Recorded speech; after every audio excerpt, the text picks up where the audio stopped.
दोस्तों आपने देखा होगा कि आजकल फास्ट फूड का बहुत ज्यादा प्रचलन चल रहा है, लेकिन फिलहाल फास्ट फूड का जो काम है बहुत सारे लोग इसको करने से डरते हैं।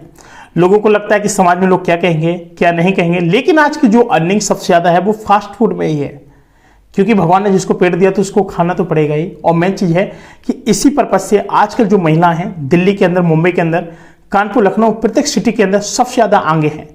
चाहे वो लड़की हो, चाहे एमबीए चाय वाली हो, चाहे कोई भी हो, काफी सारी गर्ल्स और लेडीज महिला सबसे ज्यादा स्ट्रीट फूड का बिजनेस कर रहे हैं। आखिर क्यों कर रहे हैं, कितना क्या प्रॉफिट इनको? दोस्तों इन लोगों की आजकल ना जो कमाई है ना बहुत ज्यादा है। मैंने देखा था फिलहाल अभी लेटेस्ट अभी बात बता रहा हूं मैं आपको। कानपुर के अंदर एक काकादेव है, एक बूढ़े दादा हैं।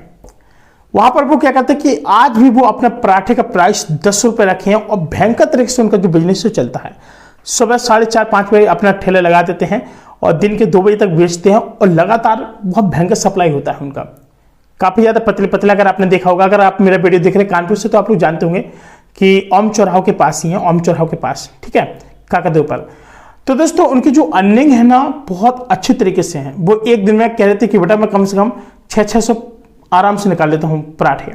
मैंने कहा इतना इस उम्र में आप कर लेते हैं? करे जी। उन्होंने दोस्तों सबसे बड़ी बात क्या की, उन्होंने बहुत ज्यादा गरीबी देखी थी और अपने वो बच्चे को पढ़ाना चाहते थे। और उनके जो बेटा है इस समय आज एयरफोर्स में है, तो उन अंकल को बहुत बहुत दिल से सबसे ज्यादा सलूट है। उन्होंने अपने इतने सारे स्ट्रगल से अपने बच्चे को पढ़ाकर एक एयरफोर्स में भेजा है। और दोस्तों वो एक सेवा तो कर ही रहे हैं, 10 रुपए में पराठा खिला रहे हैं, और जो उनका लड़का है वो एक देश की सेवा कर रहे हैं, ठीक है। अब दोस्तों बात आती है कि लोग अपना जो बिजनेस है, बिजनेस में काफी ज्यादा क्या होता है कि एक पैसे का रेट बढ़ा देते हैं। जैसे पराठे का रेट, जैसे कई जगह पर आपने देखा होगा कि 30 रुपए का एक है, 20 रुपए का एक है, 25 रुपए का एक है, और जो दादा आज भी जो बेचती हैं उनका जो प्राइस है मात्र 10 रुपए का है। आखिर इतने कम प्राइस में उनको फायदा क्या होता होगा? आपने कोई अंदाज लगाया? नहीं लगाया। दोस्तों जब मैंने उनसे पूछा तो पता क्या बोल रहे थे? वो कहते हैं देखिए बेटा, आप भी एक बेटा है और कोई भी एक बेटा है जो काफी दूर से किसी दूर दराज सिटी से आया है पढ़ने के लिए, तो इतना कोई भी बंदा सरवाइव नहीं कर सकता कि वो 15-20 रुपए का इतना ज्यादा महंगा पराठा खाए। देखिए आप टेस्ट दो, अच्छा दो, छोटा है साइज कोई दिक्कत नहीं है। एक टेस्ट भरा अगर आप एक आलू का पराठा दे रहे हैं तो उसमें भी आपका आलू लग रहा है और रोटी भी लग रही, गैस भी लग रही और मक्खन भी लग रहा है, तब भी आप उसको 10 रुपए में दे तो आपको बचता क्या होगा? समझ सकते हैं बात को? वो कहते कि देखिए मुझे अगर 1 रुपए भी बचता ना एक पराठे पे तो भी मेरे लिए काफी है। अगर 600 में बेच रहा हूं एक दिन में तो मेरे 600 रुपए बन जा रही, काफी है। समझना बात को? लेकिन यहां पर मैं नहीं चाहता कि कोई भी व्यक्ति भूखा होकर के जाए। उनकी जो सोच थी ना, सलूट है यार सोच को। और काफी ज्यादा बूढ़े भी हो चुके हैं वो अंकल जी, और अपने इस लाइफ में काफी ज्यादा मेहनत भी कर रहे हैं और काफी ज्यादा स्ट्रगल करने के बावजूद भी उन्होंने से जब काफी सारे क्वेश्चन हुए, सवाल जवाब हुए, उन्होंने कहा कि देखिए बेटे ऐसा है कि काफी सारे लोग आते हैं और कई सारे लोग कोचिंग की फीस नहीं भर पाते हैं, और जो पढ़ने के इच्छुक होते हैं जैसे नेट, जेईई मेंस, कई सारे प्रिपरेशन करने आते हैं। महेंद्र कोचिंग में काफी सारे बच्चे हैं जो प्रिपरेशन के लिए आते हैं, लेकिन इतना ज्यादा पैसा नहीं होता कि वो कहीं किसी होटल में खा सकें या फिर कहीं खा सकें। तो मेरा एक मकसद है कि जैसे मेरा बेटा एक सिटी दूर दराज बेंगलोर तैयारी करने गए थे और वहां पर गए थे, ट्रेनिंग के लिए गए थे, तो मैंने देखा था कि वहां पर बड़ी मुसीबत के साथ उन्होंने झेला था। उनको खाने के लिए कुछ नहीं मिला था, केवल मछली चावल, दाल चावल इस तरीके से मिल रहा था। रोटी नाम की कोई चीज ही नहीं थी। तमिलनाडु साइड चले जाओ, चाहे आप असम साइड चले जाओ, तो केवल आपको क्या है, चावल चावल आपको देखने को मिलेगा। तो इस वजह से उन्होंने कहा कि देखिए ऐसा है कि अब मैं यहाँ पर एक काम ऐसा करूंगा कि जैसे आप वहां पे इतने ज्यादा परेशान हो गए, मैं नहीं चाहूंगा कि कोई भी बंदा किसी भी शहर से आए और कानपुर जैसी सिटी के अंदर मेरे रहते हुए यानी जीते जीते कोई अगर यहाँ पर भूखा मर जाए तो बेकार है। उन्होंने कहा कि बहुत कमाई लाइफ में, बहुत कुछ कर लिया, और हाँ उनके पास पैसा भी था, अच्छा था, वो गरीब नहीं थे, हाँ, लेकिन वो लोगों को खिलाना चाहते थे। बहुत सारे ऐसे लोग हैं जो, कई सारे लोग साड़ी का बिजनेस कर रहे थे। उन्होंने कहा बेटा जो पसंद है साड़ी ले जाओ। मैंने देखा कानपुर में काफी सारी शॉप है ऐसे, तो मैंने कहा कि अंकल इसका प्राइस करे, अरे जो पसंद है उसको ले जाओ, जिनको पहनाना आप पहनाओ, मेरे पास पैसे की कमी नहीं है, पैसा बहुत है। तो मतलब मैं काफी सारे ऐसे शॉक्ड हो जा रहा था सुन करके कि कई लोग जो बिजनेस करते हैं ना, अगर डायरेक्ट दान नहीं दे सकते तो कुछ प्रॉफिट मतलब कमा करके लोगों को दे देते कम प्राइस में भी।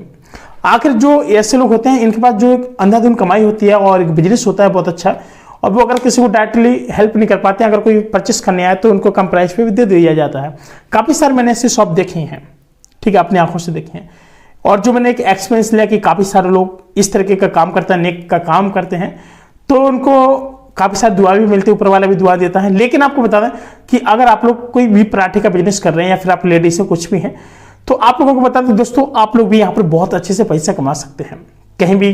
और कहाँ पर शॉप खोलना मैं आपको तरीका बता दूं, जहाँ पर एक हॉस्पिटल के पास हो, थोड़ा कॉलेज भी हो, हॉस्पिटल नहीं है तो कोई बात नहीं, कॉलेज जहाँ पर ब्रेकफास्ट का टाइम हो, मॉर्निंग का, ऑफिशियल हो, कई सारी जगह ऑफिस होते हैं, सेल्टेक्स वगैरह हो जाती हैं, और वहाँ पर काफ़ी सारे लोगों का आना जाना हो, आगमन हो, यानी मार्केट हो बीचों बीच, और या फिर स्टूडेंट एरिया हो पूरा पढ़ने वाला, तब आपकी जो पराठे वाली दुकान है ना, बहुत गजब की चलने वाली है, बहुत गजब के आपको पैसे मिलने वाले इट्स डेली।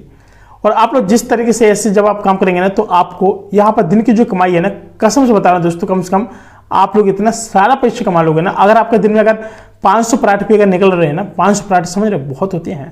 अगर आप 500 पराठे नहीं, अगर आप 200 पराठे भी निकाल रहे हैं ना, अगर आप 20-20 रुपए में भी निकाल रहे हैं ना, तो आप समझ सकते हैं कि 20 गुणे 200 कितना होता है। सीधे सीधे कितना हो गया आप लोगों को ना, 4-4 हजार रुपए का आपके यहाँ पे बेनिफिट हो जाएगा, समझना बात को।